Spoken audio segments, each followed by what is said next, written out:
We purchased the Lightning Lane Multipass this year for our Disney vacation with our 7 and 9-year-old non-thrill seeking granddaughters. Was it worth the extra money?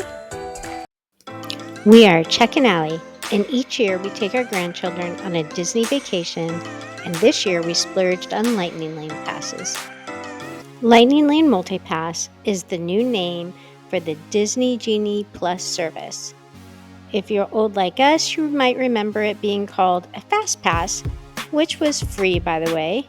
Now, however, it comes with a charge. But more about that later.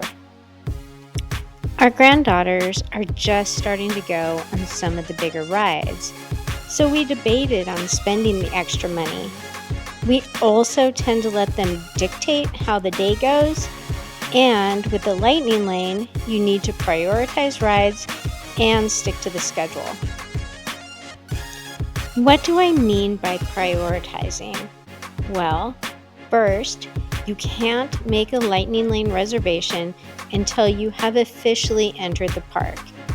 And if you get to the park later in the morning, some of the more popular rides, and I'm looking at you, Indiana Jones, won't have a Lightning Lane time slot available until late afternoon or early evening. As an example, we got to the park at 10 a.m. on a Tuesday. The first availability for Indiana Jones was 5:45 p.m. That's 8 hours away. So each morning, as a team, we would agree as to what our ride priorities were going to be for that day, and there was no whining allowed. All right, cool. So now you have your first reservations in the books. But guess what? Once you've made a Lightning Lane reservation, you can't add another one until you've either redeemed your selection or 2 hours has passed since you made your selection. Then, and only then, can you book your next Lightning Lane Multipass attraction. Which would mean, in my first example, I wouldn't be able to make another Lightning Lane reservation until noon, since we made our first one at 10 a.m. So this means the rides will be spread throughout the day, dictating where you need to be and when. And this is okay for adults and teens, but not always easy with younger kids. It's also important to note that not all rides are included as part of the Lightning Lane selections. So here are a list of the current rides that are included as part of the Lightning Lane. And I'm going to show you the rides for both Disneyland as well as for California Adventure Park. It's important to see what's available in both parks, because if you have a park hopper ticket and you are currently in the Disneyland park, you can schedule a Lightning Lane in the California Adventure Park and vice versa.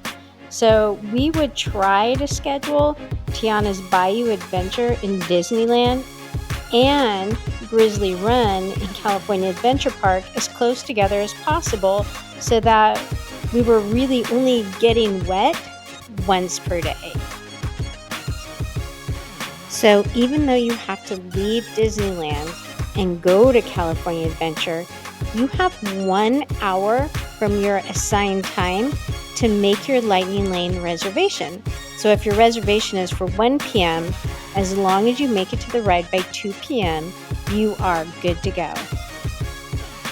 Even though our girls are not thrill seekers, having the Lightning Lane passes made them excited to try new rides.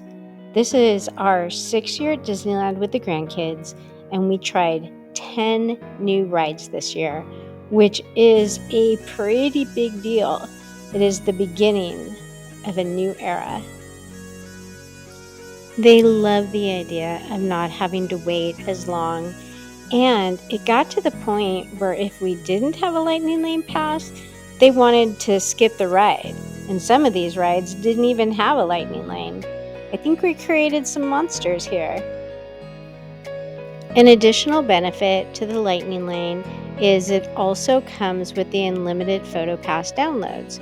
So anywhere you see a Disney photographer, get a group picture taken and download the digital pictures. This is part of the package. I have always bought the Disney photo package for each of our Disney trips. And this is going to cost $80. And that's for a week, but whether you go for 3 days or 5 days, you're going to pay $80 for the week. We bought our tickets through Poppy's work, and the addition of the Lightning Lane was $30 per person. So for our 4-day vacation, it cost us an additional $120 per day, or $480 for the entire 4 days. And when you're purchasing your tickets, I know that feels like a lot because it's already expensive.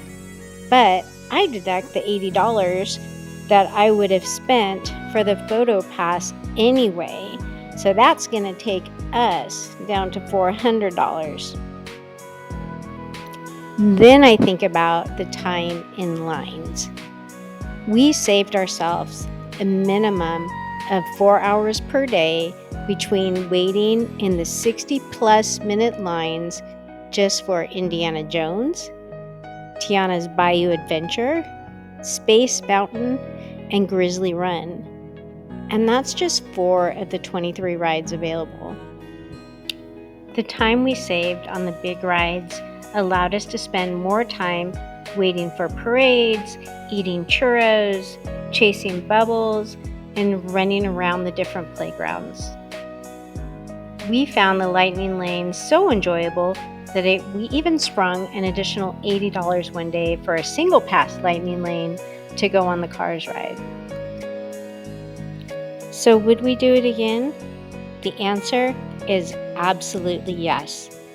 I don't think that we'll ever go to Disneyland again without purchasing the pass.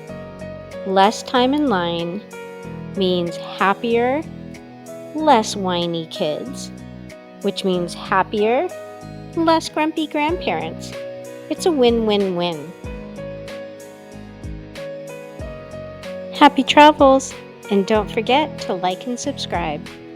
And some things start out small, but sometimes the smallest thing can make the biggest changes of all.